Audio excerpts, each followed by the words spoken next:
The day the mountain sang, in the heart of the Melody Valley, the very air hummed with a magical, ancient song. Ilara was the village's finest flutist, playing in harmony with the giant, distant mountains.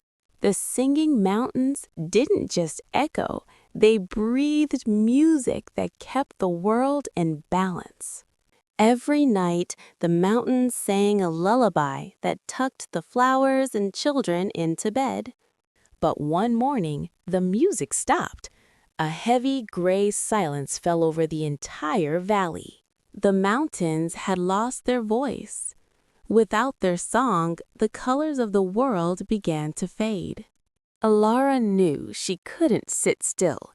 If the mountains were sad, she would find a way to cheer them up. With only her flutes and a brave heart, she set off toward the forbidden high peaks. The forest was whispering secrets, urging her to move faster before the silence became permanent. She met Pip, a tiny songbird who had also lost his voice in the great silence. Ilara played a gentle tune, sharing her warmth with her new little feathered friend. The river of rhythm had frozen solid. The world was literally losing its flow. The climb was steep, and the wind tried to push her back, but Ilara's resolve was iron. As the rain fell, Ilara realized the mountains weren't just quiet, they were crying. She practiced the Song of the Earth, a melody her grandmother had taught her long ago. The silence felt heavy, like a blanket of lead. She missed the music of her home. She found the first echo gate.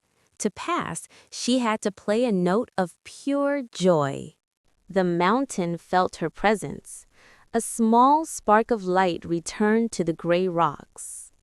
Higher she went, where the air was thin and the clouds touched her fingertips.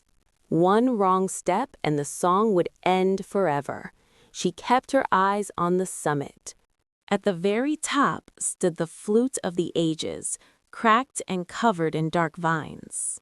A shadow of doubt had wrapped itself around the mountain's heart, choking the music.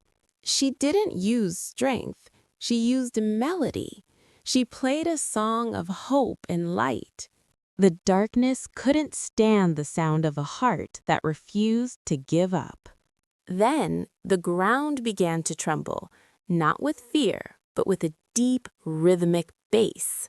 The first note broke through.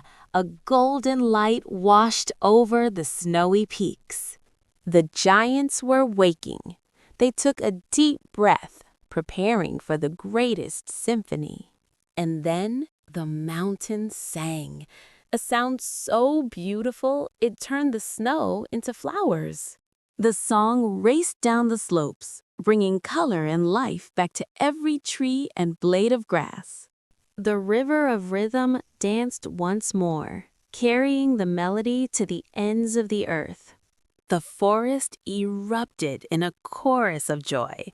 The silence was finally beautifully broken. In the village, the people cheered. They knew their little hero had succeeded. Ilara returned not just as a girl with a flute, but as the conductor of the mountains. That night, the party was louder than ever. The mountains sang the harmony for them. Now, whenever the world gets too quiet, Ilara just plays a note, and the mountains sing along. Thank you for watching Sunny Smiles World. Don't forget to subscribe and keep smiling.